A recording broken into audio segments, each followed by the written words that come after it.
السلام علیکم ویور، current eighteen کے ساتھ میں آپ کا ہوسٹ عمر. ناظرین، حکومت اور اپوزیشن کے درمیان برف پگھلنے لگی. پارلیمنٹ ایک دفعہ پھر عدلیہ کے اوپر حملہ آور ہونے کے لیے تیار. محسن داوڑ نے ابھی بھی سبق نہیں سیکھا. بلاول بھٹو اس وقت کن کے اشاروں پہ یہ سب کچھ کر رہے ہیں؟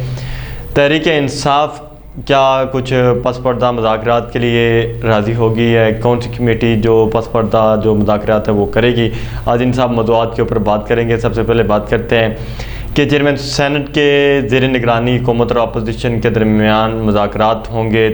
حکومت کی جانب سے اسحاق ڈار ٹیم کو لیڈ کریں گے اور اپوزیشن کی جانب سے تحریک انصاف کے اپوزیشن لیڈر جو سینٹ میں اپوزیشن لیڈر ہیں وسیم شہزاد، وہ اس کو لیڈ کریں گے. اس کے علاوہ ان کے ساتھ 4 اراکین اور بھی موجود ہیں، یعنی کہ 5 ارکان کے اوپر مشتمل یہ کمیٹی ہوگی.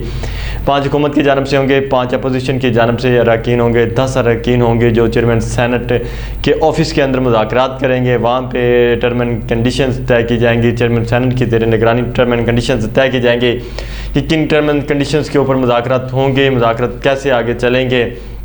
اگر کوئی ڈیڈ لاک ہوتا ہے تو اس کے اوپر اس کو ختم کرنے کے لیے کیا حکمت عملی اپنائی جائے گی، کیا کچھ اصول اور ضابطے ہیں وہ اپنائے جائیں گے. تو ناظرین، یہ کچھ ایک نئی ڈیولپمنٹ ہے، پولیٹیکل ایک بڑی اچیومنٹ آپ سمجھ سکتے ہیں کہ ایک بڑے لمبے عرصے بعد جب حکومت اپوزیشن میں تھی اور یہ جو اپوزیشن ہے جب یہ حکومت میں تھی تو تب بھی مذاکرات کے لیے یہ کہتے تھے شہباز شریف، بلاول بھٹو، آصف زرداری اور کچھ جماعتیں جو وہ اس وقت بھی مذاکرات کے لیے ان کو کہتے تھے. اسی طرح اس وقت حکومت میں جو اس وقت حکومت کے اتحادی ہیں جن میں باپ پارٹی ہے، اسی طرح MQM ہے، وہ بھی اس وقت بھی عمران خان کو کہتے تھے کہ مذاکرات ہونے چاہیے، مذاکرات کی ٹیبل پہ یہ چیزیں حل ہونی چاہیے. لیکن اس وقت عمران خان نہیں مانتے تھے. ان کے بعد اس وقت کے اپوزیشن لیڈر شہباز شریف نے قومی اسمبلی کے اندر کھڑے ہو کے کہا تھا کہ جناب وزیر اعظم ہمیں مساق معیشت بھی کرنا چاہیے اور پارلیمنٹ کے لیے بھی کچھ سوچنا چاہیے. پارلیمنٹ کے اندر مذاکرات ہونے چاہیے، پارلیمنٹیرینز کو آپس میں مل بیٹھنا چاہیے، وہ حزب اختلاف کے ہوں یا حزب اقتدار کے ہوں. لیکن اس وقت عمران خان نہیں مانتے تھے. ان کا یہی ہوتا تھا کہ یہ میرے سے NRO مانگ رہے ہیں. اب عمران خان پیچھے ہیں اور وہ حکومت آگے ہے. اسی طرح حکومت کے جو اہم اتحادی کچھ لوگ ہیں وہ بھی کہتے ہیں کہ ان لوگوں کے ساتھ مذاکرات کا کوئی فائدہ نہیں. خاص طور پہ مولانا فضل الرحمان نے گزشتہ روز بھی یہ جب سربراہ اجلاس ہوا، حکومتی اتحادی جماعتوں کا سربراہ اجلاس ہوا، تو وہاں پہ مولانا فضل الرحمان نے کہا کہ اگر ان کے ساتھ مذاکرات ہوئے تو ہم آپ کے ساتھ نہیں بیٹھیں گے. لیکن اس کے باوجود شہباز شریف نے اپنا دل بڑا کرتے ہوئے ان کو آفر دی، کمیٹی بنائی اور اسحاق ڈار کو انہوں نے کہا کہ آپ اس کو لیڈ کریں. پھر انہوں نے چیئرمین سینٹ کو بھی ٹیلی فون کیا. انہوں نے کہا کہ آپ اس میں کیا کردار ادا کر سکتے ہیں. مذاکرات کے حوالے سے آپ کا جو رول ہے وہ کافی اہم ہوگا. آپ اس وقت نیوٹرل ہیں تو ہم بھی آپ کے پاس بیٹھنے کے لیے تیار ہیں اور آپ اپوزیشن کے ساتھ رابطہ کریں، ان کو بھی بٹھائیں تاکہ سب لوگ مل بیٹھ کے کہ آگے ملک کو چلانے کا اور لوگوں کی جو طرز زندگی ہے اس کو بہتر بنانے کا کوئی حل سوچ سکیں. تو ناظرین، گزشتہ روز حکومتی سربراہی جماعتوں کا اجلاس ہوا. وہاں پہ مولانا فضل الرحمان اور مسلم لیگ نون کے اندر سے کچھ لوگوں نے اختلاف کیا، جن میں وفاقی وزیر داخلہ رانا ثناءاللہ نے کہا کہ ان کے ساتھ مذاکرات کرنا ایسے ہی ہے کہ دیوار کے ساتھ ٹکر مارنے کے مترادف ہے، تو لہذا اس مذاکرات سے ہمیں اوائڈ کرنا چاہیے، ان مذاکرات سے ہمیں کچھ حاصل نہیں ہوگا. لیکن اس کے ساتھ ساتھ مسلم لیگ نون خیبر پختونخوا کے صدر ہیں جو اور وزیر اعظم کے مشیر ہیں امیر مقام، انہوں نے بھی اس چیز کی مخالفت کی. انہوں نے بھی کہا کہ تحریک انصاف کے ساتھ اگر مذاکرات ہوں گے تو پھر میرا اس پارٹی کے ساتھ چلنا مشکل ہے، مسلم لیگ نون کے ساتھ میرا بھی چلنا مشکل ہے، میں نہیں چل سکتا. تو لہٰذا ہمیں ان کے ساتھ بیٹھنے سے گریز کرنا چاہیے. جب ہم اپوزیشن میں تھے ہم ان کو کہتے تھے کہ آؤ مذاکرات کرو، لیکن یہ ہمیں اس وقت کہتے تھے یہ NRO مانگ رہے ہیں. آج دیکھا کہ یہ اپوزیشن میں آئے تو آج یہ منتیں کر رہے ہیں کہ آؤ مذاکرات کرو، آؤ ہمارے ساتھ بات کرو. تو یہ تو اپنی بات کے اوپر پورا اترنے والے لوگ نہیں، ان کے ساتھ بات کرنا فضول ہے. تو ناظرین، وہاں پہ کچھ بلاول بھٹو، زرداری اور کچھ اور جماعتیں تھیں، انہوں نے اس چیز کی حمایت کی کہ ہمیں مذاکرات کی ٹیبل پہ بیٹھنا چاہیے، مذاکرات ہونے چاہیے. مذاکرات سے آگے جو ہے وہ چیزیں کھلتی ہیں، دروازے نئے کھلیں گے، نئے چیزیں آئیں گی، تو ہمیں اس کی طرف سوچنا چاہیے. تو ناظرین، اس وقت تحریک انصاف نے بھی مذاکرات کے لیے ایک کمیٹی تشکیل دے دی ہے. اس کمیٹی کے اندر اسد کیسر، پرویز خٹک، شاہمود قریشی اور فواد چودھری، یہ 4 لوگ شامل ہیں. اور ان کے ساتھ ساتھ تحریک انصاف کے اپوزیشن لیڈر، سینٹ کے اندر opposition leader doctor Shahzad Waseem, وہ بھی اس کمیٹی کا حصہ ہیں. یہ 5 لوگ ہوں گے جو اس کمیٹی میں شامل ہوں گے۔ اسی طرح مسلم لیگ نون کی جانب سے بھی 5 رکنی کمیٹی تشکیل دے دی گئی ہے، جس کے اندر خواجہ سعد رفیق، سردار ایاز صادق، اس کے ساتھ ساتھ خواجہ آصف کو بھی کہا گیا تھا کہ وہ بھی کس کمیٹی میں شامل ہوں گے، لیکن خواجہ آصف نے اس کمیٹی میں بیٹھنے سے معذرت کر لی ہے۔ انہوں نے کہا کہ وہ اس کمیٹی میں شامل نہیں ہو سکتے۔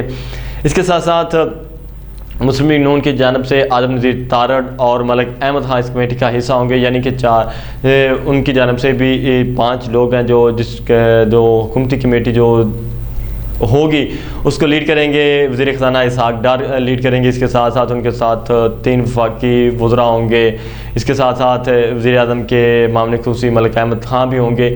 تو یعنی کہ 5 لوگوں کی یہ کمیٹی ہوگی۔ اسی طرح اس سے پہلے بھی آپ کو بتاتے چلیں کہ پیپلز پارٹی نے بھی ایک کمیٹی تشکیل دے گی تھی، جس میں قمر عثمان کیرا، یوسف رضا گیلانی اور سید نوید قمر تھے۔ قمر عثمان کیرا اس کمیٹی کے سربراہ تھے، ان کو ٹاسک دیا گیا تھا کہ وہ مختلف سیاسی جماعتوں کے ساتھ رابطہ کریں گے۔ تو اب یہ کچھ تھوڑی سی برف پگھلنا شروع ہوگی حکومت اور اپوزیشن کے درمیان، اور اب یہ ہے کہ اگر یہ برف پگھلتی ہے تو پھر نہ تو مئی میں الیکشنز ہوں گے نہ اکتوبر میں ہوں گے، پھر کوئی ایسا درمیانی راستہ نکلے گا۔ مے بی الیکشنز اس سے بھی آگے جا سکتے ہیں، اس سے پہلے بھی ہو سکتے ہیں، لیکن 14 مئی کو الیکشنز ہوتے ہوئے نظر نہیں آ رہے۔ دوسری جانب اس وقت جو بینچ ہے وہ پنجاب اور KPK کے اندر الیکشنز کے حوالے سے سماعت کر رہا ہے۔ وہاں پہ بھی چیف جسٹس نے اپنے ریمارکس میں کہا کہ ہم زبردستی کے اوپر نہیں مذاکرات کروانا چاہتے، ہم چاہتے ہیں کہ سیاسی جماعتیں ایک دوسرے کے ساتھ بیٹھیں۔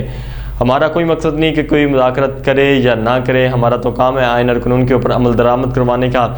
تو انہوں نے کہا کہ یہ جو تاثر دیا پھیلایا جا رہا ہے کہ ہم چاہ رہے ہیں کہ مذاکرات ہوں، ہم نہیں چاہ رہے مذاکرات ہوں، ہمارا کوئی مذاکرات کے ساتھ تعلق نہیں، ہم تو یہی چاہتے ہیں کہ سیاسی جماعتیں آپس میں مل بیٹھیں، اور جو پارلیمنٹ کے کام ہیں وہ پارلیمنٹ کے اندر ہوں، سیاسی جماعتوں کے جو کرنے والے کام ہیں وہ سیاستدان خود کریں، یہ کام ہم عدالتوں تک نہ آئیں۔ یہ ہمارے پاس تو پہلے ہی بہت کیسز ہیں، ہم ادھر اپنی توجہ دینا چاہتے ہیں، ہم اس طرح کے معاملات میں نہیں پڑنا چاہتے۔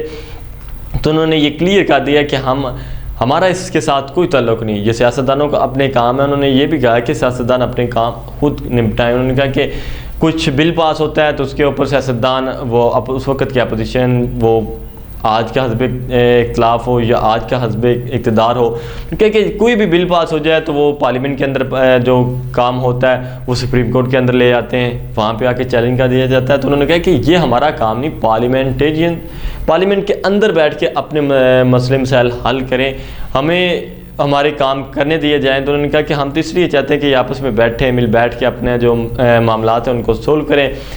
ناظرین، اس کے ساتھ ساتھ تحریک انصاف اور اسٹیبلشمنٹ کے ساتھ بھی تھوڑے سے تعلقات بحال ہوئے ہیں۔ اسٹیبلشمنٹ کی جانب سے بھی کہا گیا ہے کہ آپ تھوڑا سا اپنی جو ٹیون ہے اس کو بہتر کریں، آپ کے جو لوگ ہیں جو ہمارے اوپر تنقید کر رہے ہیں ان کو سمجھائیں۔